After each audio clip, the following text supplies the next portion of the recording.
bon après-midi à tous. On est ici pour parler marketing automation. Alors, on s'est aperçu que ça devenait un réel avantage compétitif pour les entreprises aujourd'hui de pouvoir parler finalement aux bonnes personnes avec le bon message au bon moment. Et on va traiter avec nos invités d'aujourd'hui finalement quelles sont les opportunités pour les entreprises de demain, c'est-à-dire vous, mais également de par leur expérience. Je vais vous les présenter un par un. Charles Dolisi, tout d'abord, qui est cofondateur de Plaisy, une plateforme SaaS en fait d'inbound marketing, qui comprend évidemment le marketing automation. Alexandre Paquet, qui nous vient du Québec. Petit effort pour le Québec. Président donc de LeadFox, qui est en fait une plateforme également de marketing automation dédiée notamment aux petites sociétés, SMI, appelées communément PME en France, PME également au Québec, très bien. Ensuite, nous avons Stéphane Coulot, qui est également CEO de Webmechanics, qui est une plateforme de marketing automation et de contenu. Tu vas nous en parler un petit peu plus en détail. Et puis, bien sûr, nous avons également Romain Godet, qui lui est manager channel customer de HubSpot et dont on a vu la prouesse ce matin de ton directeur, de ton MD, même IMEA, qui était vraiment très intéressante. Très bien, je vous propose qu'on rentre dans le vif du sujet, parce qu'on est quand même là pour partager des insights avec vous. Avec, pour commencer, finalement, on parle de révolution autour du marketing automation. Peut-être vous pouvez nous en dire plus en quoi, finalement, le marketing automation révolutionne-t-il le marketing aujourd'hui? Peut-être, Charles? Bon. Je vais être le premier, alors? Oui. Tout dépendant comment est-ce qu'on... où est-ce qu'on se place dans l'avenir, parce qu'au final, le inbound et le marketing automation est là depuis 10 ans grâce à HubSpot. Donc, si on compare à aucune automatisation, l'avantage principal, qu'est-ce qui révolutionne, c'est qu'on automatise le marketing et qu'au final, on peut facilement pouvoir parler à notre audience de façon personnalisée et automatique. Donc, ça nous permet vraiment de pouvoir, en tant qu'entreprise, entrepreneur ou département marketing, de pouvoir parler à nos gens de façon personnalisée, humaine, et les mener graduellement vers la vente sans pour autant avoir une équipe de vendeurs ou même sans aucun contact. C'est vraiment une des plus grandes révolutions qu'on a eues depuis une dizaine d'années. Mais après, il y a d'autres révolutions qui se passent qu'on pourra parler plus tard, bien sûr. Est-ce que peut-être, Charles, tu as quelque chose à rajouter? Moi, je trouve que la principale rupture, il y a effectivement une rupture sur les outils, etc., mais finalement, c'est surtout la manière dont les entreprises vont s'adresser à leurs clients. On est passé d'un marketing qui était très centré sur soi, sur ses produits, qu'on assimile plus à de la com, à un marketing qui est vachement centré sur les enjeux de ses prospects et de ses clients. Et effectivement, quand on automatise une prise de parole, une boîte qui va automatiser une prise de parole basée sur soi, c'est assez chiant. Et donc, il s'agit de parler d'eux, des problèmes qu'ils rencontrent et de la manière dont on va être capable de les solutionner. Et ça, mine de rien, ça représente un changement de paradigme assez important à faire dans la tête des clients qu'on rencontre tous les jours.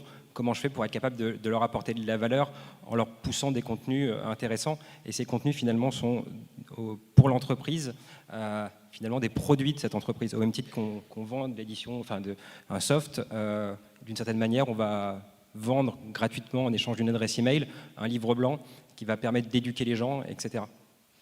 Alors, si je peux pardon, Romain, oui. Si je peux ajouter, parce que je trouve ça très, très intéressant, et ce matin, Christian Kiner parlait d'entreprises comme Shopify. Il y a beaucoup d'entreprises aujourd'hui qui amènent cette personnalisation aux clients, et en fait, on a beaucoup d'entreprises qui pensent à ça, mais qui n'ont pas les ressources pour pouvoir mettre ça en place eux-mêmes, ou au moins c'est ce qu'ils pensent. Cependant, avec le marketing automation, il est possible d'obtenir de l'information sur ces personnes pour pouvoir pousser du contenu qui va être très adapté, très pertinent à leurs besoins et à ce processus d'éducation autour du cycle d'achat. C'est intéressant. Alors, vous êtes tous pilotes, en fait, d'une plateforme de marketing automation. Est-ce qu'il y a des règles, finalement, en termes de stade de maturité pour une entreprise d'adopter, finalement, ce type de marketing? Moi, je ne crois pas. Il faut voir d'où on vient. On vient du CRM. Le CRM était essentiellement utilisé à la fin des années 90, même dans les années 2000, par des entreprises, comme du Salesforce Automation, c'est-à-dire en fait du contrôle de l'activité des commerciaux. Combien de calls passés, combien de rendez-vous pris, des choses comme ça. Et donc, ça a obligé les entreprises à se dire, mais en fait, ce potentiel incroyable, ce gisement de mes clients, parce qu'en fait, la plupart des entreprises ne sont pas des startups. Elles ont déjà 10 ans d'existence, 20 ans d'existence. Et en fait, comment je peux exploiter ces gisements? Et c'est le changement de paradigme qui est vachement intéressant au travers de l'outil, finalement, quel que soit l'outil, c'est de se reposer des questions différemment, et on évoquera comment par la suite, et ça a vraiment changé. Après, ce qui va changer, justement, c'est que justement, on va pouvoir enfin se poser des questions de qu'est-ce qu'on mesure. Et on en discutait tout à l'heure avec un directeur marketing d'Exem, qu'il faut du call to action. Il disait, mais en fait, tout simplement en traquant les appels, par exemple, les gens s'aperçoivent qu'il y a des moments clés où il faut rester disponible parce que c'est ce moment-là où il y a les appels qui arrivent. Et donc, en fait, ça évite de rappeler les gens, par exemple, tout simplement. Donc, on gagne un temps fou en productivité. Donc, de se poser les questions et d'avoir des chiffres, ça permet juste de rationaliser, de réorganiser l'entreprise différemment. Et le marketing automation en fait partie de ces modes de pensée qui vont le permettre. Tu voulais rajouter quelque chose, Alexandre? Bien sûr. Oh. Et oui, pour ta question, d'après moi, dès que c'est possible, dès qu'une personne veut avoir une présence web, dès qu'une personne veut au minimal performer sur le web, il faut commencer. Et on peut commencer par des petits pas, un par un aussi. Si une personne désire mettre en place un scénario humain sur son blog et pour l'engager avec du contenu, commence par 3-4 emails, par exemple.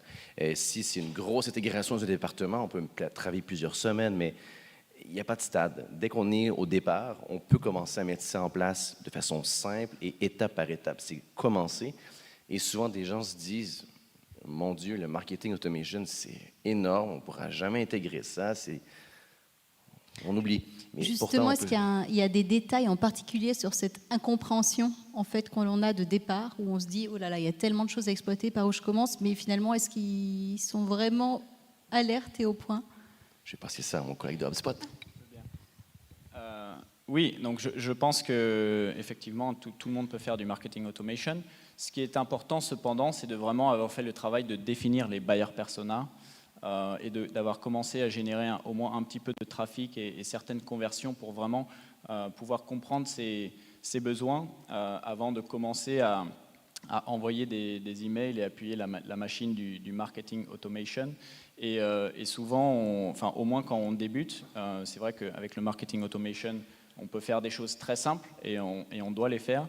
Mais il est important aussi d'avoir ces conversations qui ne sont pas très scalable, comme on dit, c'est le terme qu'on adore, mais avoir ces conversations, parler aux clients et vraiment comprendre leurs besoins pour ensuite pouvoir envoyer le contenu idéal au moment idéal.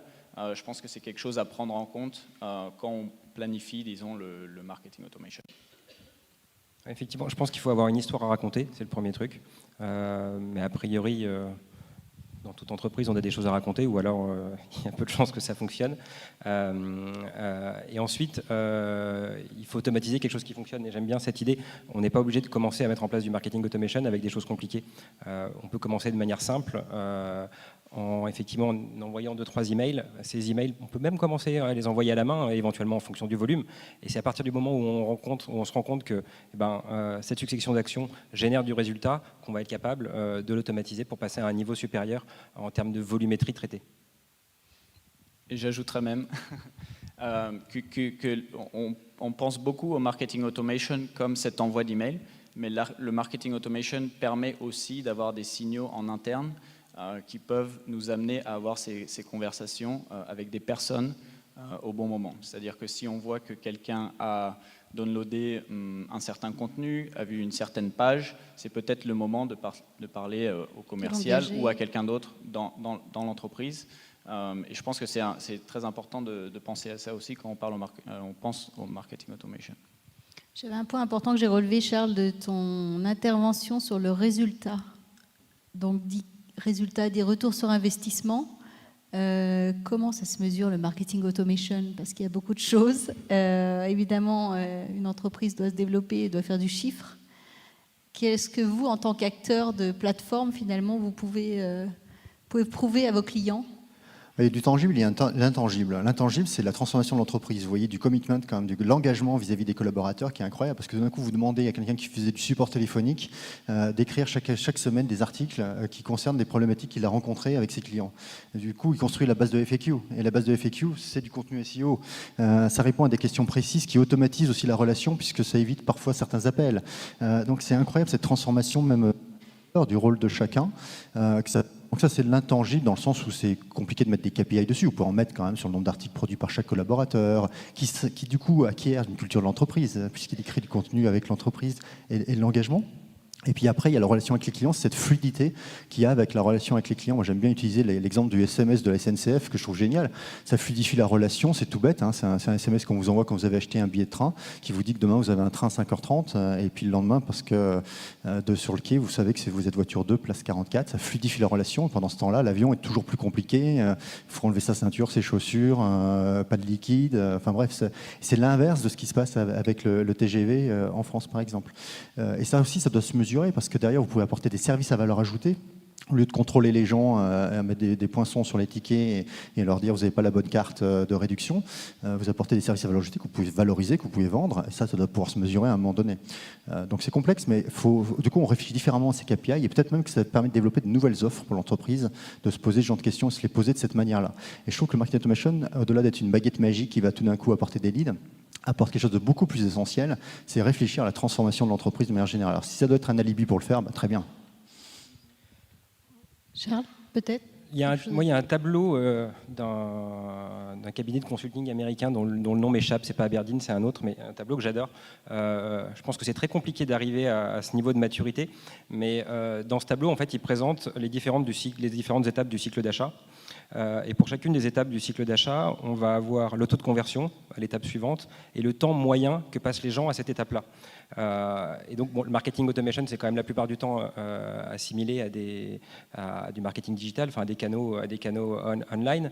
Et du coup, ce qui est complètement génial, c'est qu'on va être capable de suivre finalement ses prospects dans cet entonnoir et d'une certaine façon de prédire son chiffre d'affaires. Parce qu'à partir du moment où on est capable de dire quelle proportion on convertit à chacune des étapes, combien de temps il passe à chacune des étapes, et en fonction du nombre qu'on a en entrée, on est capable de dire, voilà, dans X mois, je vais générer tant de chiffre d'affaires. Alors ça, c'est un peu le Graal, c'est le sommet. Nous, on n'y est pas en tout cas. Je ne connais pas de clients chez nous qui y sont non plus, mais en tout cas, c'est une vision, je trouve, de calcul du ROI qui est complètement fantastique. Alexandre, tu voulais peut-être rajouter quelque chose? Ensuite, Romain. Oui, donc comme tu as dit, ce que ça permet de faire, c'est de pouvoir prédire un peu ce qui va se passer. Et sur retour sur investissement, en tant qu'entreprise, il faut regarder l'effort qu'on met sur ce qui ressort. Donc, en tant qu'entreprise, lorsqu'on investit du temps dans le marketing automation, il faut penser à plus moyen et long terme pour se dire, OK, combien d'argent je vais dépenser, combien de trafic je vais envoyer et recevoir. Si on a 1 ou 2 visiteurs par jour, le retour sur investissement va être un peu compliqué. Par contre, si on commence à driver de plus en plus de visibilité, là, le retour sur investissement va devenir de plus en plus évident. Et surtout, le temps. Combien de temps mon équipe marketing investit de temps dans ce projet et combien de leads et combien de clients ça va me rapporter. Donc, il faut calculer ça et aller étape par étape et pas brûler non plus, investir 4 mois d'efforts pour commencer tout ça. Ça a du sens. Et si je peux ajouter, il y a cette phrase que j'adore, je vais essayer de la dire en français, mais c'est que le directeur de marketing disait « Je sais que seulement 50% de mon budget marketing sert à quelque chose, mais je ne sais pas vraiment quel 50%, quelle moitié. » Donc c'était vraiment historiquement ce qui se passait. Alors qu'aujourd'hui, le directeur de marketing est en train de passer plus, disons, avant c'était plus un espèce de Don Draper, pour ceux qui voient Mad Men, très créatif, etc.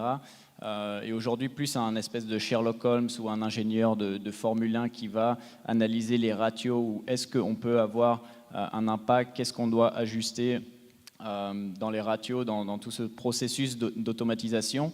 Et je pense que le directeur de marketing aujourd'hui a une responsabilité beaucoup plus élevée, car cette personne doit être capable de dire si le budget marketing augmente de temps, je vais pouvoir générer autant de plus de visites, autant de plus de leads et le revenu final va être de X.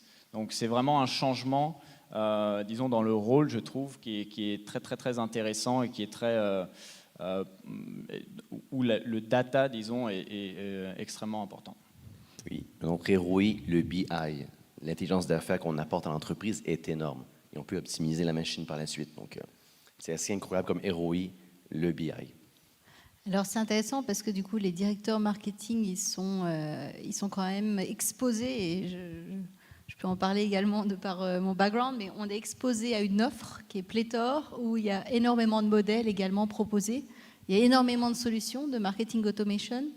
En termes de choix, qu'est-ce qui justifie finalement, quels sont les critères à prendre en compte qui vont justifier mon choix par rapport à telle ou telle plateforme? Là c'est le moment de sortir les grandes box, allez-y, lâchez-vous. Qu'est-ce qui différencie une plateforme d'une autre, en fait? Moi, ma réponse, c'est que la plateforme, on s'en fiche un petit peu, tant qu'on n'a pas de stratégie. Et c'est en général, c'est mon deuxième slide. Je dis toujours, l'outil, on s'en fiche. Quand vous faites un jardin, ce qui est important, c'est pas tellement le choix du râteau, c'est ce que vous voulez faire du jardin. Et après, éventuellement, il y aura peut-être des critères pour choisir le râteau qui interviendront. Et bien souvent, c'est l'inverse qui se passe. On choisit d'abord le râteau, et après, on se demande qu'est-ce qu'on va en faire. Donc, on a tous rencontré ça chez des clients, notamment dans des grands groupes. Donc, la première question à se poser, c'est déjà qu'est-ce que je vais en faire. Et après, ça va peut-être définir des fonctionnalités. On a tous des spécificités, pas uniquement sur le business model, mais aussi sur ce qu'on peut en faire. Mais déjà, se poser ces questions-là. Qu'est-ce que je vais en faire? Quels sont mes objectifs? Et du coup, à la fin, de quoi j'ai besoin? Sinon, c'est une liste à la Prévert des fonctionnalités idéales qu'il faudrait avoir, alors qu'on va en utiliser 3. Donc, ça ne sert pas à grand-chose. Vous voulez rajouter quelque chose? Pour terminer, pour continuer plutôt, c'est savoir la stratégie qu'on veut implémenter et surtout quel est notre budget, qui va travailler là-dessus, etc. Donc, en tant qu'entreprise, souvent, les 3 grandes choses d'une PME va regarder et qui va l'empêcher de pouvoir intégrer le marketing automation, c'est la stratégie. Qu'est-ce que je vais intégrer? La facilité d'utilisation et le learning curve, donc la courbe d'apprentissage. Et par la suite, les intégrations. Donc, si on regarde la facilité d'utilisation, est-ce que mon équipe est capable de l'utiliser? Combien de temps on va devoir investir? Le coût de la plateforme, bien sûr, pour le retour sur investissement. Et bien sûr, les stratégies. Qu'est-ce que je vais implémenter? Et quelles sont les fonctionnalités de l'application qui peut représenter et répondre aux besoins? J'ajouterais juste un point, ce qui est plus important, c'est d'être très bien accompagné en fait, sur tous ces sujets-là. Donc trouver le bon partenaire, les bons partenaires, ça peut être plusieurs d'ailleurs, hein, pas besoin d'un intégrateur, parce que vous êtes touché au système informatique de vos entreprises où sont logés vos datas, c'est pas si simple. Est-ce que le DSI d'ailleurs fait partie du comité qui décide, ou est-ce qu'il n'y a que des gens du marketing auquel on va avoir un problème plus tard, lorsqu'il va falloir avoir les mots de passe des bases CRM? Est-ce que la direction générale est au courant? Est-ce que le DRH est au courant que les rôles des gens vont changer dans l'entreprise? Il va peut-être falloir les éduquer aussi un petit peu. Donc toutes ces questions-là, il faut être accompagné. Après, à la fin, finalement, est-ce que le workflow c'est le bon? Est-ce que les landing pages sont les bonnes? Est-ce que vous faites de la segmentation du scoring? Je crois qu'à peu près on répond tous à peu près à ça. Donc c'est un peu l'écosystème qui finalement va être important, plus encore une fois que véritablement quelle plateforme exactement j'utilise. Je réponds sans répondre, mais parce que c'est la réalité, puis en plus ça évolue tout le temps. Donc le temps que vous fassiez vos choix, finalement le cahier des charges il a dû changer entre-temps. Est-ce que vous trouvez justement une certaine structure par rapport aux équipes marketing qui s'est transformée, ou est-ce que c'est le directeur marketing dans les petites structures qui va être en charge du marketing automation? Est-ce qu'il y a une équipe qui s'est créée autour de ça, une formation? Est-ce que la vente est beaucoup plus intégrée? Comment finalement de l'autre côté de la barrière vous vivez la chose? Nous, on s'adresse essentiellement à des PME. On ne s'adresse pas à des grands groupes. On n'est pas organisé pour ça. Enfin, ce n'est pas notre secteur de marché. Et du coup, dans ces entreprises, les plus grandes équipes, ils vont être 3-4. Donc pas suffisamment grosses pour avoir différencié de manière assez franche les fonctions. Et donc généralement, il y a la personne qui est en charge du marketing qui va piloter le projet et piloter la stratégie de contenu, finalement la stratégie de prise de parole. Et il travaille avec quelqu'un qui va travailler plus sur la mise en œuvre opérationnelle de tout ça dans le marketing automation. Mais pour revenir sur la question d'avant, moi je suis tout à fait d'accord avec ça. Il y a effectivement une question d'écosystème qui est vachement importante parce que le responsable marketing, il a des tonnes d'outils et il a besoin que ça communique. Après, en tout cas, ce qu'on observe vachement chez nos clients, c'est le besoin de coaching. Nous, on ne fait pas du tout de conseils parce que ce n'est pas notre rôle et on ne sait pas faire.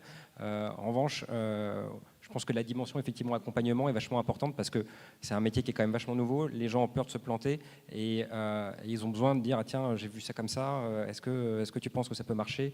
Et donc je pense que c'est effectivement l'accompagnement a des critères forts à prendre en compte dans le choix du partenaire. C'est quelque chose que vous proposez tous là, d'une manière ou d'une autre, à des échelons différents? Oui. J'imagine que oui, parce que c'est totalement nécessaire et c'est vraiment le point dont je voulais aussi parler. C'est vraiment un chemin ensemble qui va durer plusieurs années. Donc ce qui est important, c'est d'être commode, d'avoir le type de support. Même au niveau de la culture, je pense que la culture est très importante quand vous êtes une entreprise qui cherchez avec qui travailler, de pouvoir travailler bien ensemble. Et l'aspect de l'écosystème aussi. Je pense que les gens cherchent non seulement un produit, mais vraiment une solution à un problème spécifique. Et souvent, ils vont avoir besoin de plusieurs solutions ensemble. Donc même ce qu'on pousse nos commerciaux à faire, c'est d'avoir ce type de conversation. Et on pousse notre équipe de produits à faire des intégrations avec d'autres produits parce qu'on sait que quelqu'un ne va pas utiliser seulement HubSpot ou WebMechanics, etc. Ils vont devoir travailler la situation globale pour atteindre leurs objectifs. Justement, on va en parler des partenaires. Comment vous choisissez vos partenaires et comment ça se construit un écosystème comme ça? Et finalement, qu'est-ce que ça apporte véritablement aux clients? Alors, comme dans tout business, ça se construit avec le temps, avec les rencontres et avec de la confiance. Et cette confiance, elle nous vient aussi par les clients. C'est-à-dire que les clients, à un moment donné, vous présentent des partenaires. Je sais qu'il y a les gens de Tocapost dans la salle. Ils nous ont présenté un moment donné Webikeo. Ils avaient un besoin d'intégration. On est allé voir le patron de Webikeo, Pierre-Henri. Et un mois plus tard, on avait l'intégration et on va travailler un point de vue marketing ensemble. Donc ça se passe comme ça. Et cet écosystème, c'est de la confiance parce que les premiers projets se passent bien. Donc on en fait d'autres. On a envie d'en faire. Puis on a envie de travailler ensemble. Parce que des problèmes, on en rencontrera toujours, tous, dans toutes nos vies. La question, c'est comment on embrasse les problèmes ensemble. C'est ça la question. Et si on les résout ensemble, on a envie de rester ensemble parce qu'on sait que les prochains problèmes, on les résoudra bien ensemble. Et dans une transformation d'entreprise, je ne vois pas à quel moment il ne pourrait pas ne pas y avoir un problème. Donc la question, c'est comment on va les embrasser. Et puis le conseil, ça va orienter sur le bon partenaire parce que vous l'avez déjà dans votre périscope, vous avez déjà travaillé avec lui. Et c'est comme ça, c'est pour ça qu'on construit tous des écosystèmes un peu différents et que je parle de coopétition parce que nous-mêmes, entre nous, on se discute et à un moment donné, on se partage aussi des choses qui vont intéresser notre marché. Et on Pour évolue faire avancer ensemble. l'industrie aussi, je pense, non? Globalement aussi. Absolument. Et à tout point de vue, HubSpot fait un travail incroyable en marketing, en contenu, et vraiment le leader là-dessus. C'est son rôle en tant que leader de le faire. Nous, derrière, on apprend beaucoup avec nos clients sur comment on les accompagne dans Professional Services, par exemple. On construit nos grilles de services, finalement, au fur et à mesure des demandes qui arrivent. On écrit des articles en fonction des demandes qui arrivent également. Je parlais du support tout à l'heure, l'exemple. Donc cet écosystème, il se construit comme ça. Et ça prend du temps. Et la confiance, ça prend toujours du temps. Quelque chose à rajouter, non, Alexandre? Donc en gros, comme a dit Stéphane, par rapport à notre écosystème, regardez qui est complémentaire à nous et surtout qui suit la même vision et la même mission. Donc, par exemple, on va dire, nous, on se focus principalement à la conversion de la visibilité en client, mais qui sont complémentaires avec nous et qui on pourrait avancer rapidement et qui qu'on a dans notre radar et qui on a rencontré, bien sûr. Mais si on suit tous la même mission et qu'on veut, par exemple, aider à faire performer les gens sur le web, si on a des outils qui sont complémentaires et qu'on sait pertinemment qu'ils vont aider nos clients et entrepreneurs, c'est là qu'on commence à regarder, leur parler et voir s'il y a une synergie à aller chercher. Des fois, il n'y en a pas, des fois, il y en a, mais il faut qu'il y ait des intégrations solides avec plusieurs outils pour qu'un entrepreneur, une entreprise, un département marketing puisse performer. Est-ce que vous pensez justement que l'intégration des touch points, comme on les appelle, elle est essentielle et finalement, plus on intègre, plus on aura du retour ou c'est pas du tout lié? Comment ça se passe pour convaincre une entreprise de développer un programme de marketing automation? Est-ce qu'il faut vraiment nécessairement intégrer tous les touch points de C'est Stéphane qui doit répondre à ça. C'est ma question. Non, la réalité, c'est que le besoin arrive parfois par d'autres biais, effectivement, de générer de nouveaux contacts avec de nouveaux clients, etc. Les touchpoints, ce qui était vachement intéressant, c'est que si on parle d'automatisation de l'entreprise, c'est-à-dire que si on va au-delà du simple paradigme de générer de nouveaux clients, c'est intéressant en soi, mais travailler ses clients à distance, on l'est encore plus. Et finalement, transformer l'entreprise, comme on le disait tout à l'heure, et à mon avis, la vraie mission qu'on doit avoir derrière. Alors, on peut la démarrer par des petites choses et qui font plus plaisir vite, qui ont des quick wins, mais la vraie mission, c'est celle-là. Et dans celle-là, effectivement, d'abord, c'est un projet codé, hein, c'est de la strat. Et d'identifier tous ces points de contact, c'est quand même fondamental. Je prends les concessions automobiles. C'est un bon exemple parce que le marketing n'a pas beaucoup changé sur les 50 dernières années. C'était des journées portes ouvertes et offrir le café en concession. Donc finalement, et sur les 10 dernières années, 4 fois moins de trafic en concession. Donc à un moment donné, il faut quand même bien s'intéresser à se dire, mais où est-ce que sont les autres points de contact qui se sont développés entre-temps, qui font que mes clients, il faut que je les traite à ces moments-là. Alors c'est sur le digital, c'est sur du online ou sur du offline, peu importe, mais de les traiter et de les voir. On a fait le travail avec les concessions, avec une société qui s'appelle Ad Strategy, qui est une agence qui est dédiée aux concessions. Il y en a une quinzaine de points de contact. Donc il y a une quinzaine de points qui sont sous-travaillés et qui permettent d'agir de manière à ce que quand la personne arrive en concession, parce qu'elle finira par arriver en concession à un moment donné, aujourd'hui encore, eh bien, on aura fait un gros travail en amont. Et là encore, le rôle des gens dans la concession est modifié et ils doivent avoir de l'information qu'ils n'avaient pas avant. Et on doit changer le paradigme. Également sur les appels, sur la disponibilité. Entre midi et 2, il faut que les gens soient là parce que quand on va déjeuner, on a envie de voir des belles voitures en concession. C'est le moment où il faut pouvoir avoir quelque chose d'important à leur dire. Pour ça, il faut déjà les connaître un petit peu avant. Et il y a plein de choses. Donc, connaître les touchpoints, c'est aussi connaître les process de l'entreprise qui sont derrière ces points de contact. Il y a un livreur de chez Darty, que ce soit Darty Pro ou Darty B2C, quand il intervient, il y a pu y avoir toute une chaîne d'automatisation en amont qui fait que quand il va venir, finalement, on peut presque lui demander une mission commerciale, exactement comme un consultant en entreprise, parce qu'il peut avoir des informations qu'il va pouvoir demander, des questions qu'il peut poser. Il est plus disponible parce que tout le reste a été traité finalement. Mais à condition d'y avoir réfléchi bien en avant dans son process. Peut-être, Romain, tu voulais ajouter quelque chose? Oui, également, oui, effectivement, je pense que l'erreur est de penser au marketing automation comme l'objectif étant de réduire les coûts. C'est pas le cas. En fait, chez HubSpot, on pense tout le temps dans le cadre de solve for the customer. Donc, quand on pense au touchpoint, je pense que c'est très important de pouvoir identifier les moments clés pour un prospect, pour un client. Par exemple, le first time to value, combien de temps, quel est le moment auquel ce client commence à avoir générer de la valeur. Donc, ce que le marketing automation peut faire, c'est d'offrir du contenu, de la valeur en temps réel, ce qui est des fois difficile toujours d'avoir un humain derrière qui va faire ce procédé derrière. Mais le marketing automation permet vraiment ça, améliorer l'expérience. Je pense que c'est toujours ça qu'il faut garder en tête, c'est comment on utilise les outils pour améliorer l'expérience et penser aux clients plus qu'à nous-mêmes. Et à HubSpot, on a toujours cette espèce de diagramme où le premier est le client, ensuite HubSpot, ensuite l'équipe et ensuite l'individu. Donc c'est vraiment garder cette logique de offrir de la valeur aux clients tout le temps.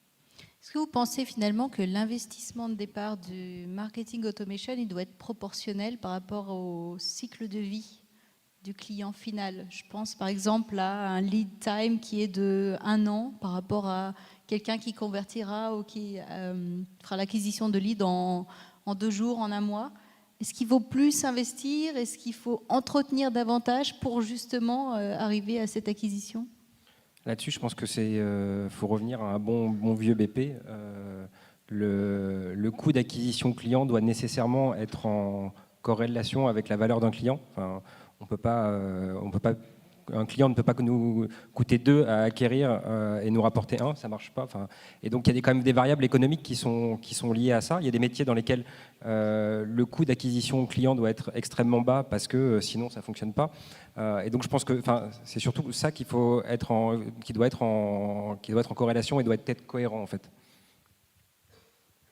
Alexandre, tu voulais rajouter quelque chose, non? Non, j'ai fini, vas-y. Oh, excusez-moi. Donc, une chose très importante que tu as dit par rapport à attendre entre 1 mois ou 1 an. L'avantage du marketing automation, c'est comment je fais pour continuer à avoir une relation privilégiée, personnalisée et engagée avec la personne. Grâce au marketing automatisé, si vous avez un environnement dans un marché que ça prend 1 an, bien, le marketing automatisé permet d'engager la personne et être proche relativement de la personne pendant 1 an. Pas besoin d'avoir un vendeur qui fait un suivi à chaque 3 semaines. Donc, l'avantage, c'est qu'il démarre, par exemple, en haut de l'entonnoir de vente et pendant 1 an, il descend tranquillement grâce au marketing automatisé. Donc, on met les efforts plus ou moins. L'important, c'est, oui, d'après moi, si ça prend 1 an, le funnel, les données et tout qu'on va ramasser va être plus grande. vont être plus grandes, mais le retour sur investissement va être énorme versus si on ne l'aurait pas mis. Donc, si vous avez un processus d'achat beaucoup plus long, le marketing automation vient rajouter une très grande plus-value à votre entreprise, c'est certain. Stéphane? Après, ça dépend vraiment du secteur, parce que si vous vendez 2 millions de chaussettes toutes les minutes, ou si vous vendez une centrale nucléaire tous les 10 ans, ça se vaut. Après, le système d'engagement, finalement, le marketing automation, c'est ce qu'on fait dans la vie tout le temps. Hein. C'est se présenter, et ensuite c'est engager, c'est de convertir. Si j'engage pas, je requalifie, je resegmente, je réengage, et puis sinon je nurture. On a tous fait ça en boîte de nuit, pour les plus anciens d'entre nous qui n'avions pas d'application pour rentrer en contact. Et à la fin, on fait ça dans notre business tous les jours. Donc, ces systèmes-là, on les réplique après que le cycle de vente soit d'1 an ou qu'il soit de 2 heures, parce que c'est bientôt minuit et que sinon je vais rentrer chez moi tout seul. C'est le même truc. Belle analogie.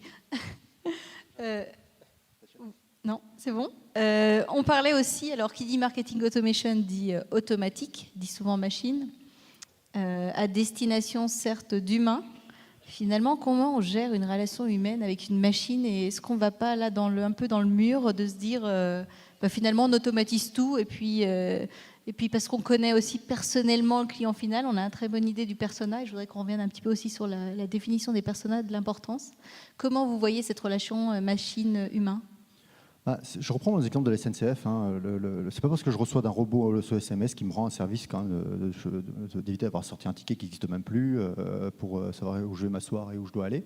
L'humain, il prend toute sa place. Le type qui était là pour faire des trous dans le ticket et vous tirer l'oreille quand vous n'avez pas le bon papier pour justifier votre traduction, il est là pour vous apporter du service. Non seulement lui, son rôle est vachement plus agréable sur ses 40 ans de carrière à la SNCF, et en plus, il fait des choses agréables pour les gens, et les gens sont heureux et lui sourient. Alors qu'avant, ils faisaient la gueule, ils avaient peur de lui. Donc l'humain retrouve toute sa place, et on s'en fiche que le CMS soit un robot. Il nous apporte ce qu'il doit nous apporter. En revanche, que chacun se focalise sur la valeur ajoutée. Les call centers, c'est pareil. Les call centers, aujourd'hui, se rapatrient en Europe ou dans leur pays d'origine parce qu'il nous faut des gens à valeur ajoutée. Pourquoi ? Parce que l'appel, il est concentré sur un sujet. On ne fait plus de call comme ça. Bonjour, est-ce que vous voulez une réduction d'énergie, etc. Ça existe encore, hélas. Mais du coup, c'est une vraie valeur ajoutée pour ceux qui appellent. Ils se prennent moins de baffes, donc ils rentrent chez eux beaucoup plus confort. Il y a moins de turnover dans les call centers. Et les clients, à la fin, sont vachement plus heureux parce qu'on traite leurs problèmes de la bonne façon, de façon personnalisée. Quand on vous demande 2-3 informations, c'est juste pour valider que c'est bien vous qui téléphonez avec ce portable. En fait, on sait déjà qui vous êtes quand vous appelez et quelle est votre problématique. Ça change tout dans la relation, et cette relation, elle devient privilégiée là où elle était complètement anonymisée avant.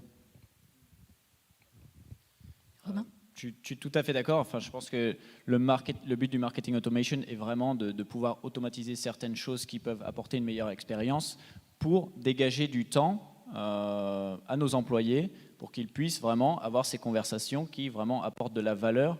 Et je pense que c'est comme ça qu'il faut penser à cette problématique. Et je pense qu'une autre chose qui est peut-être la plus compliquée, c'est comment on fait marcher les deux ensemble.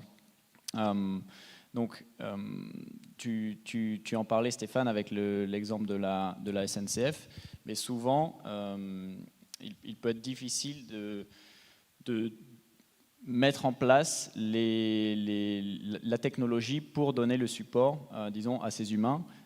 Nous, quand on donne ce support stratégique à nos clients, on fait très attention de voir est-ce que ça vaut vraiment la peine de passer 1 heure à vous expliquer la méthodologie inbound marketing, ou est-ce qu'on a des ressources qu'on peut vous envoyer ou des projets que vous pouvez utiliser pour avancer pas à pas.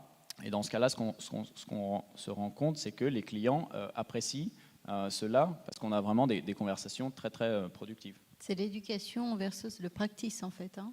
Vous êtes entre deux. Exactement. D'accord. Et ça sera intéressant, justement, est-ce que le marketing automation, d'une certaine manière, par la création de personas, par la collaboration, il ne fédère pas également les équipes de marketing et de vente ?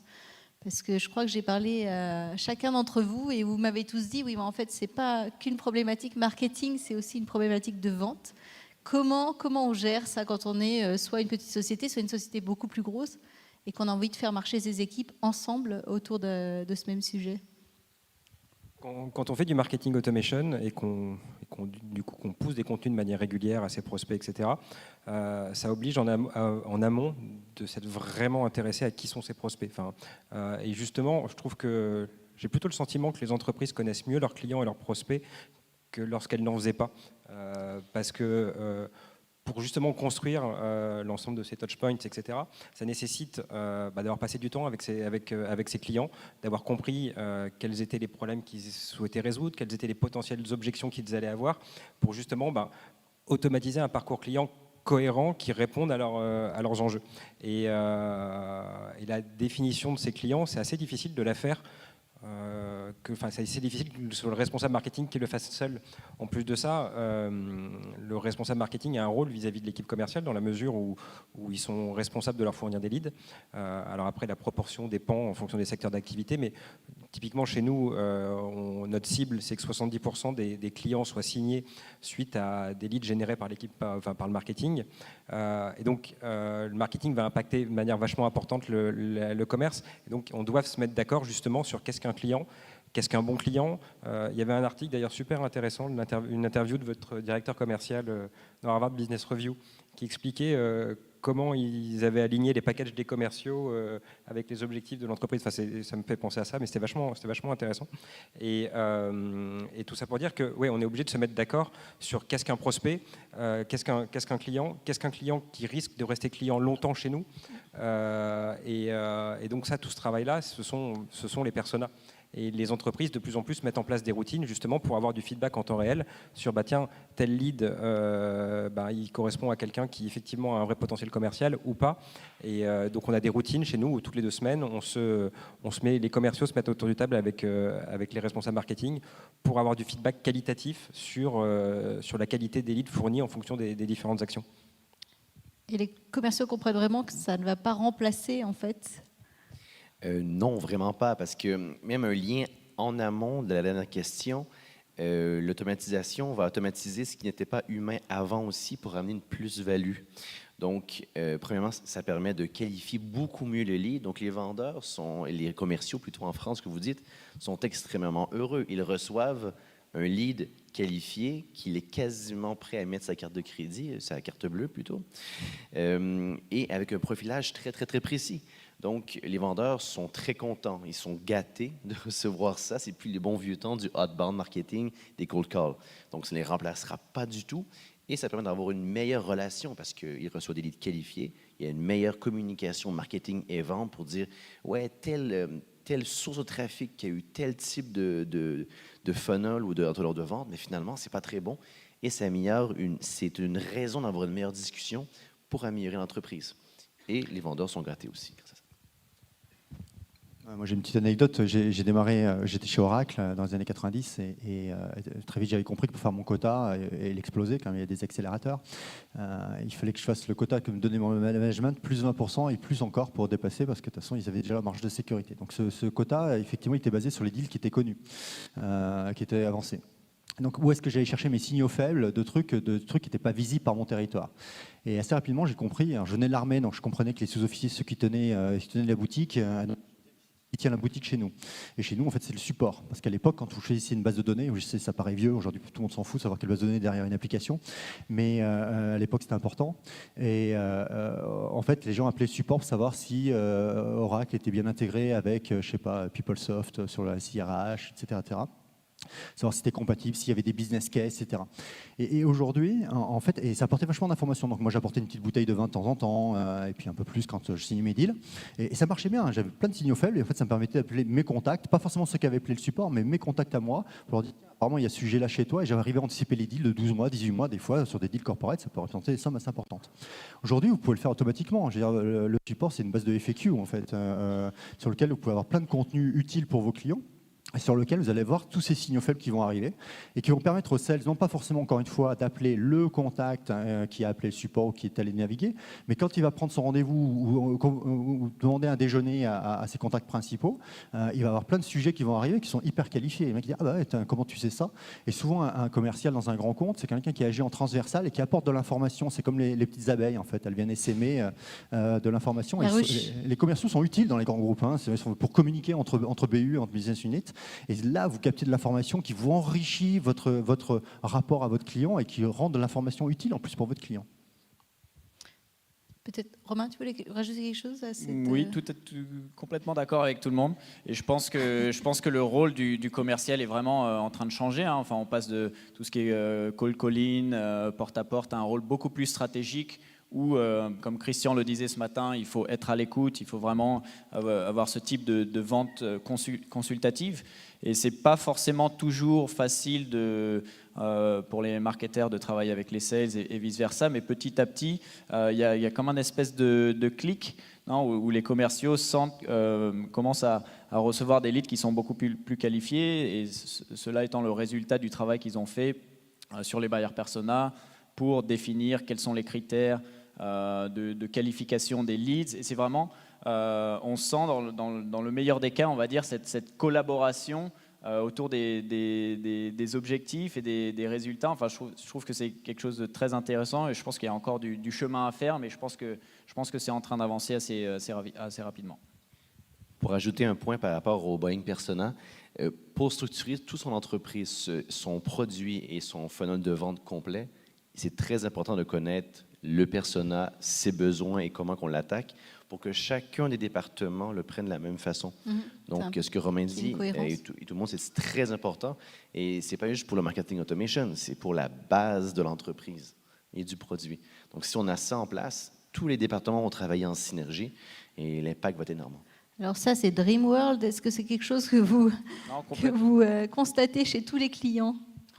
Il y a un travail d'éducation, mais je pense que constamment on rappelle le fait que le buyer persona n'est pas utile que pour le marketing, mais que vraiment ça correspond à une stratégie pour toute l'entreprise. C'est-à-dire que HubSpot, quand on avait commencé au tout début, j'y étais pas encore, il y avait certaines buyer persona qui avaient identifié, mais on avait priorisé une buyer persona qui était le directeur général d'une petite entreprise et pas le marketeur dans une grosse boîte. Pourquoi? Parce qu'on n'avait pas forcément les ressources pour mettre en place un produit qui soit adapté à tous les besoins de cette persona.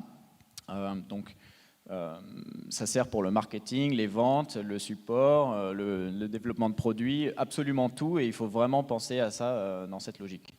Une petite anecdote aussi, je trouve ça amusant, mais c'est vrai pour tout le monde, y nous compris, hein, donc pas de jugement de valeur. Mais quand vous demandez aux différents services, c'est qui vos clients? Vous savez qui sont vos clients? Ah bah ouais, bien sûr, et ils vous décrivent le client. Le commercial, il va le décrire d'une certaine manière, le marketing d'une autre manière, le directeur général encore d'une autre manière. Et en fait, il n'y a pas d'uniformité dans l'entreprise sur la vision même de ce qu'est le client. Et plus loin, si on veut dire d'où vient le client dans votre système d'information, ah bah c'est dans le CRM, ah bah c'est dans le point of sales, ah bah en fait c'est même pas, et il n'est pas le même non plus physiquement en termes d'adresse email ou autre. Donc on voit bien que c'est un projet qui est forcément codir, qui ne peut pas être traité dans son coin, parce que aussi bien sur la partie IT que sur la partie relationnelle, définition de à qui on parle et comment on lui parle, en fait c'est une bonne occasion là encore une fois, quel que soit l'outil, de se poser ces questions et d'uniformiser la vision qu'on a du client dans l'entreprise et de forcer les gens, enfin forcer non, volontairement, mais d'écrire des contenus sur ce sujet. En fait ça permet aussi d'établir une relation et des gens qui sont coupés du client parce qu'ils ne sont pas commerciaux, eh bien ils se mettent à avoir une relation avec les clients parce qu'ils écrivent des choses pour eux. Oui, ils produisent des vidéos. Stéphane, justement, quel est ton client persona en 4 mots? Bon, nous, on a déjà on a l'agence et les clients utilisateurs finaux. Oui. Après, on va dire que les agences, c'est plus simple, parce que c'est des agences taille moyenne, 10-70 personnes. En général, c'est le DG ou chef de projet. Donc les entreprises, c'est plus complexe, parce que selon la taille, on va avoir entre celui qui va gérer le projet, celui qui va le coordonner, celui qui va donner son avis, le budget. Donc là, évidemment, si on est sur une PME, on se retombe dans le cas de l'agence, sinon on est dans la vente complexe. Donc il y a, en revanche, c'est surtout sur le degré de maturité. En fait, nous, on a une fiche de qualification. Notre directrice commerciale, Sophie Panot, a bien travaillé sur ce sujet avec ses équipes. Et en fait, on sait assez rapidement, et ça marche assez bien a posteriori, on a des bons retours, savoir si on va faire une vente dans les 15 jours à 3 mois, ou si ça va au-delà. Et si ça va au-delà, on va rentrer plus dans du nurturing et d'ailleurs on voit bien le retour se refaire 6 mois, 12 mois, 18 mois après parce qu'il y a une besoin de maturité chez le client. Il est plutôt là-dessus. Par curiosité, il y a combien de personnes dans l'audience qui font appel aujourd'hui au marketing automation? À peu près quoi, 30%? 32. 32. Avec exactitude. Justement, quand on en vient au marketing automation, est-ce qu'on pense vraiment à un message obligé pour générer de la croissance. Est-ce qu'on n'est pas un peu obligé de passer par ça pour, en tout cas en B2B pour sûr? Mais je crois que ma réponse va être sensiblement la même que les autres, mais c'est pas obligé. Mais si on veut il y a plus de chances de notre côté pour la croissance, pour pouvoir avoir du succès et avoir le meilleur retour sur investissement, oui, c'est obligé. Donc, les gens ne sont pas obligés d'y aller, mais si on va avoir le meilleur retour sur investissement, la meilleure croissance, donc la question de la croissance, c'est obligatoire. Il faut commencer étape par étape et se mettre ça en priorité. Mais avant tout, les personas, super important. Et après, on peut commencer à penser plus à l'automatisation.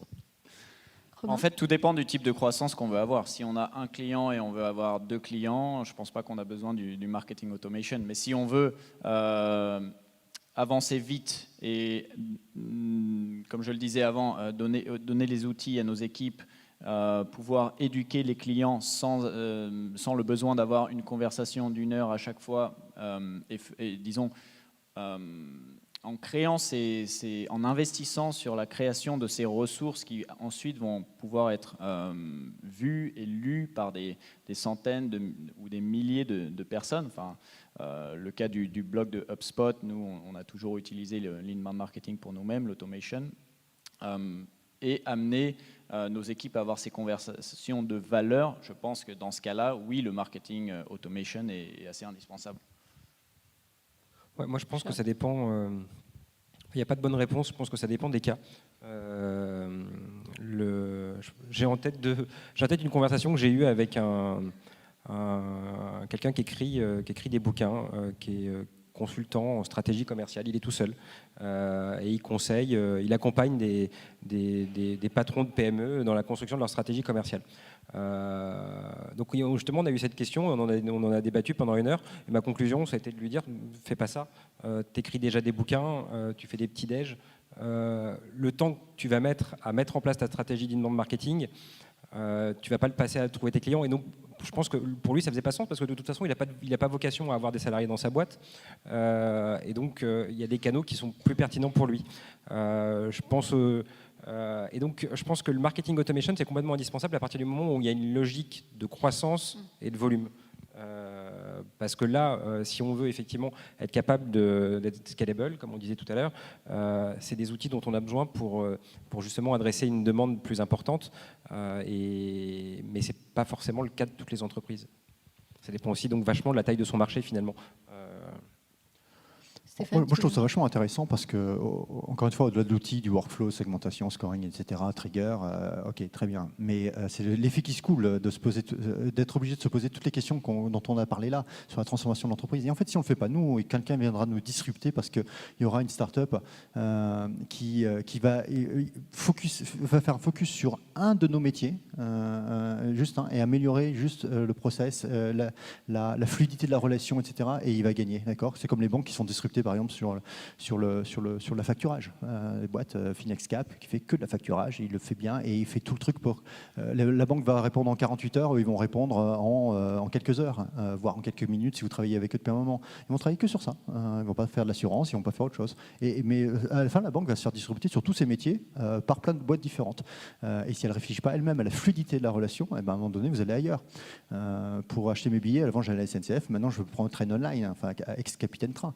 Pourquoi ? Parce que c'était une fluidité incroyable et à peine j'avais acheté mon billet et pop, dans mon agenda, j'avais exactement mes horaires de train qui étaient mis sans que j'ai rien à faire. Magique. Est-ce que justement vous êtes les propres consommateurs de votre plateforme en interne? J'imagine que pour générer des clients, vous utilisez pleinement le marketing automation made in HubSpot, Webmecanic, LeadFox et Pleasy. Tout à fait, non seulement pour le marketing automation, mais pour l'inbound marketing en général. D'ailleurs, ce qui est intéressant, et beaucoup de gens ne savent pas ça, c'est que HubSpot a commencé comme un blog.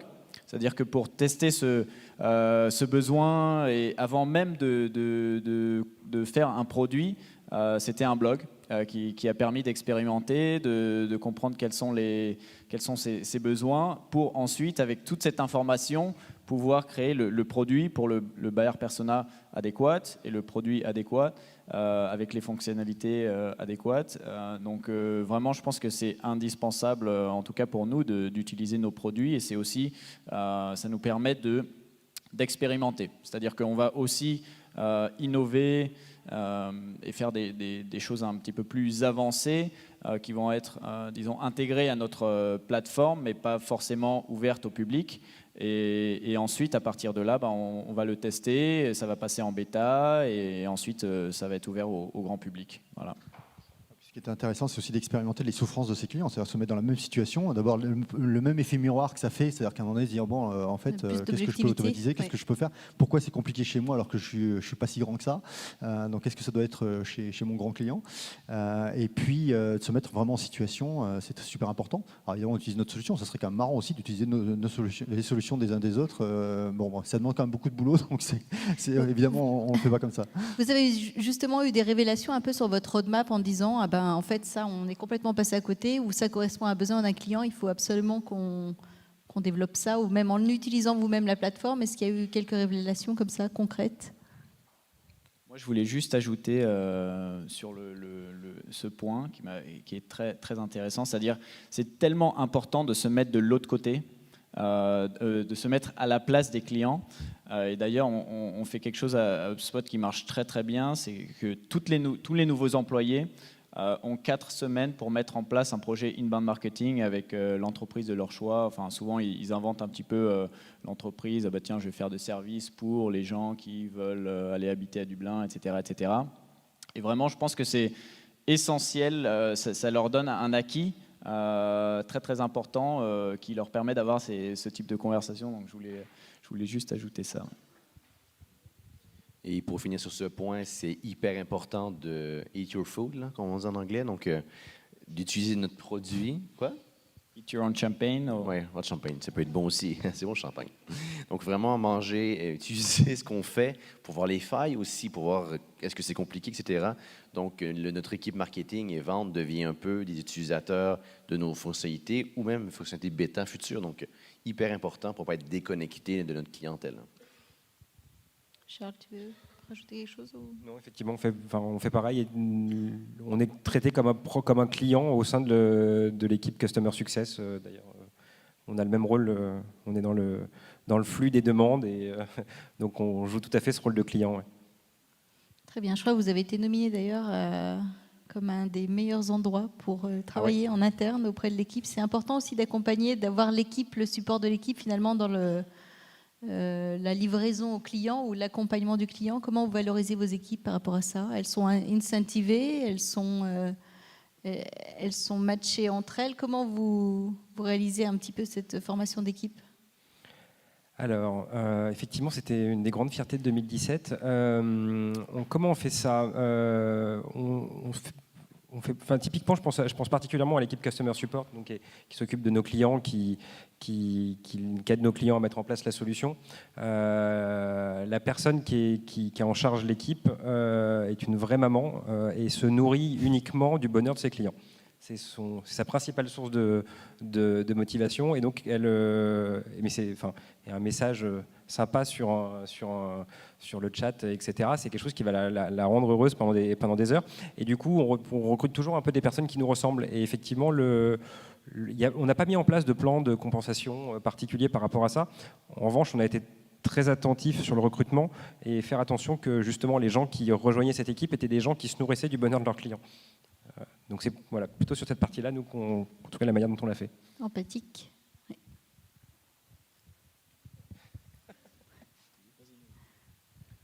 Alors moi, ce que je trouve incroyable, et ça c'est encore un effet qui se coule du marketing automation, c'est comme il faut produire du contenu, que tout le monde peut participer au contenu. Il y a un effet où on sait que la conclusion, comme au rugby, comme à l'armée, quand on atteint un objectif, c'est ensemble. Quel que soit, qu'on soit grand, petit, gros, mince, qu'on court vite ou pas, on a tous quelque chose à apporter à un moment donné au collectif. Et là, ça se ressent vraiment, parce que quand vous savez que ce deal, à un moment donné, il est venu de la vidéo d'un tel, de la rencontre d'un tel avec un tel, et du contenu que le support a produit à ce moment-là, etc. Enfin, que tout le monde y a participé, et on le sait, en plus avec le marketing automation, ce qu'on l'a tracé. Donc on voit à peu près le parcours qui a été fait.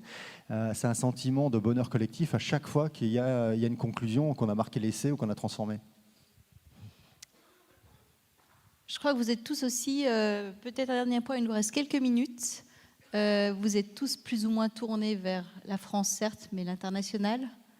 Comment est-ce qu'on gère finalement une croissance de plateforme par rapport à des marchés différents, des demandes différentes? Si vous avez des exemples concrets, ce serait intéressant, je pense, de partager avec l'audience votre expérience par rapport à la pénétration d'un marché. Comment ça s'opère? Bon, la première chose pour une pénétration de marché, c'est vraiment connaître le marché. Malheureusement, souvent, il y a des grandes entreprises qui ont fait des erreurs, même Coca-Cola au Japon, par exemple, vont vraiment connaître la culture, connaître leurs besoins, au final, le personnel du pays, selon qui qu'il est. Et il faut vraiment connaître ces personnes-là et ensuite savoir si c'est le marché pour nous et ensuite l'adapter. Donc, une des choses qu'on a fait, nous, LeadFox, bon, on habite au Québec. La première chose, ça a été facile. On a attaqué le marché québécois. Et avant de servir le marché français, on a fait des recherches des petits entrepreneurs, des agences de marketing en France pour savoir quels étaient leurs besoins et tout. Et on a adapté légèrement notre communication et certains outils, même des templates dans l'outil pour eux. Et pareil pour le marché américain. Et il y a certains d'entre vous, je crois, qui est le marché sud-américain, que vous avez fait aussi ça, je crois. Oui, c'est essentiellement les contenus qui changent. Les process, c'est les mêmes. On en parlait tout à l'heure, hein, le process d'engagement, etc., la requalification, c'est toujours le même. Et c'est les contenus, effectivement, c'est la façon de langage. Finalement, c'est une langue, c'est plus qu'une langue, c'est pas une traduction. C'est une façon de se comporter. Et donc, ce qui est pour nous important, c'est d'avoir des acteurs locaux. Nous, personnellement, on travaille toujours avec... alors, c'est pas forcément le premier qu'on rencontre, parce que là aussi, il faut qu'il y ait une confiance qui s'instaure. Mais par exemple, l'Allemagne, on a eu une présence pendant 1 an et demi. Et aujourd'hui, on travaille avec un partenaire en particulier à qui on donne nos leads et qui les traite, qui a embauché d'ailleurs une personne qui était chez nous et qui est chez eux maintenant. Et parce que c'est super à comprendre, parce que même si on parle correctement allemand, pas moi, mais au moins mon correspondant à Berlin, il y a l'acculturation qui est compliquée. Donc avoir des bons partenaires qui, eux, vont faire les relais, c'est important. Bon, HubSpot, je pense, c'est un peu différent parce que vous êtes déjà internationaux, mais pour nous qui sommes, qui expérimentons. Et puis alors la force de l'inbound, c'est qu'on se retrouve, nous on est présent dans 8 pays, alors c'est magique, mais enfin on a un client en Argentine, un client en Roumanie, un client en Finlande. Il n'y a pas de quoi investir un bureau, mais ça nous arrive par l'inbound. Alors on va les traiter quand même, on les gagne, mais pour autant on ne les comprend pas forcément très bien. Mais ça peut être l'opportunité d'avoir une relation plus suivie qui fait que ça va devenir un partenaire alors que l'origine c'est un client. Ça sera intéressant sur le marché français aussi également. Oui. Oui, nous, on a aussi la même stratégie, c'est-à-dire que quand on rentre dans un nouveau marché, on va travailler avec des partenaires locaux qui ont la compréhension du marché, qui peuvent aller faire une formation à la française ou à l'espagnole, etc. Enfin, qui ont la même culture. Et on fait aussi du travail derrière pour essayer d'adapter un petit peu, étant une entreprise américaine, d'adapter nos buyers persona petit à petit aux différents marchés pour mieux les comprendre. Donc c'est beaucoup de conversations, parler aux clients et l'information que nous partagent les partenaires.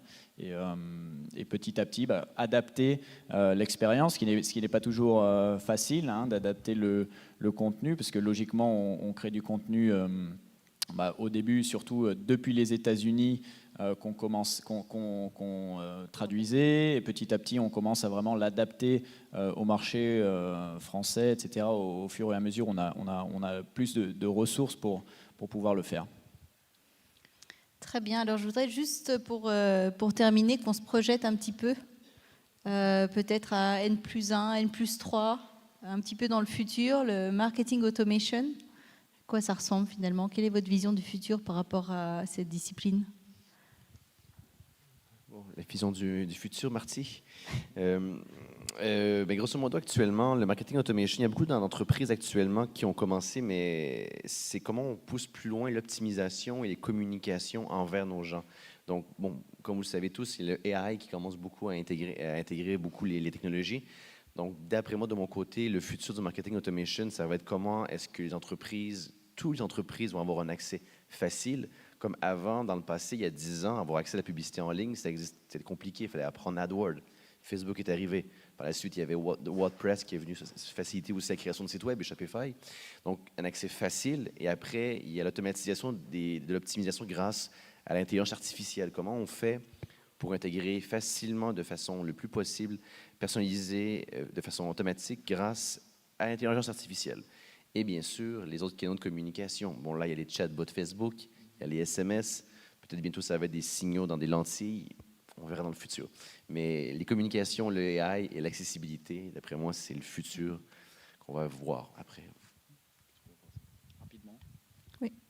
Rapidement.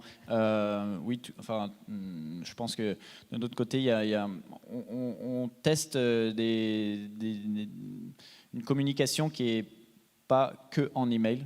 Quand on fait de l'automatisation, c'est quelque chose qu'on est en train de tester, par exemple d'utiliser Facebook Messenger. On a fait quelques pilotes comme ça qui ont eu des très bons résultats, où quand quelqu'un veut downloader une offre, on leur donne la possibilité de dire voulez-vous recevoir cette offre par email ou par Facebook Messenger. Et pour ceux qui, donc ça montre une intention avec un suivi de d'une bots, préférence, etc. on va dire. Ouais. Voilà. Et dans ces cas-là, on a eu des résultats très bons avec, disons, avec les communications suivantes, un taux d'ouverture beaucoup plus élevé qu'en email. Donc ça, c'est une chose. Et je pense, Alexandre en parlait, tout ce qui est intelligence artificielle, les chatbots, comment on ajoute cette intelligence, et c'est aussi quelque chose qu'on est en train d'analyser, mais je pense qu'un exemple basique d'intelligence, c'est des formulaires un peu plus intelligents. C'est-à-dire qu'on parle beaucoup de la segmentation de la base de données qui nous permet d'offrir cette expérience plus personnalisée autour du marketing automation. Donc, ce qui se passe un petit peu, c'est que les formulaires aujourd'hui sont voilà, les champs à remplir. On a la même information un petit peu pour tout le monde. On change un petit peu en fonction de certaines informations qu'on peut déjà avoir, mais je pense que le futur, ce seront plus des formulaires qui demandent une question après l'autre, et en fonction de la réponse, il y a peut-être une question différente qui va être demandée pour mieux faire cette segmentation. Nous, on bosse beaucoup sur des trucs autour du machine learning et sur la construction automatique de scénarios. Construire un scénario marketing à partir du moment où le prospect a levé la main pour aboutir à une prise de contact rapide, c'est quelque chose qui est bien maîtrisé, qui est facile à faire, etc. En revanche, il y a des phases dans le parcours d'achat qui sont beaucoup plus difficiles à adresser via des scénarios séquentiels. Je pense à la phase pendant laquelle le prospect n'a pas encore défini son besoin, donc toute la phase justement où il va découvrir son problème et le formaliser. C'est assez difficile finalement de maîtriser la durée de cette phase et la façon dont il va avancer dans cette phase-là. Il y a aussi la phase après que l'opportunité ait été clôturée, qu'elle ait été gagnée ou pas d'ailleurs. Pareil, c'est pas parce que l'opportunité est close qu'il faut arrêter de traiter ce prospect-là. Et donc sur toutes ces phases-là, on travaille sur des logiques de machine learning pour construire automatiquement un scénario en fonction de toutes les données qu'on collecte sur un prospect. Ce qui permet finalement au responsable marketing de libérer quelque part de la contrainte de la construction de ce scénario, parce que ce sont des algorithmes qui vont le faire pour lui. Et juste pour Stéphane, conclure, le mot moi de la fin. je crois beaucoup à la banalisation et à la verticalisation des offres, ce qui est exactement la conclusion de ça. La banalisation, pourquoi ? Parce que si on verticalise bien des offres, on va avoir des offres pour le HR, par exemple, si on replace candidat par prospect et collaborateur par client, on retrouve les mêmes mécanismes. Avoir une solution pour les experts comptables, pour les concessions automobiles, en fait pré-scénarisée avec de l'intelligence artificielle qui, en fonction des datas, est benchée par rapport à toutes les concessions qui sont en base et des réactions des clients, etc. On va avoir un truc qui est aussi simple à utiliser qu'une caisse enregistreuse pour un client, même si derrière la caisse enregistreuse, il y a un ERP, il y a un CRM, il y a des tas de choses, mais ça a été verticalisé pour un commerçant. Donc je crois beaucoup à cette banalisation, c'est-à-dire qu'on ne va plus traiter de workflow, de segmentation, de scoring. Tout ça aura été prédigéré avec de l'intelligence humaine et artificielle, et qui va permettre finalement d'avoir un objet qui nous permet d'avoir de l'information. Comme un pilote de chasse, a les 3 informations sur sa visière quand il y a un missile qui vient de rentrer en acquisition sur lui. Voilà, et que le train soit rentré ou pas, ce n'est pas son problème à ce moment-là. Et ça, on l'a déjà travaillé pour lui. En tout cas, merci à tous. Si vous souhaitez approfondir le marketing automation, je vous invite à collaborer avec une de ces 4 plateformes. Je ne vous dirai pas laquelle. Mais en tout cas, merci pour votre attention. Et puis, merci en tout cas pour votre input.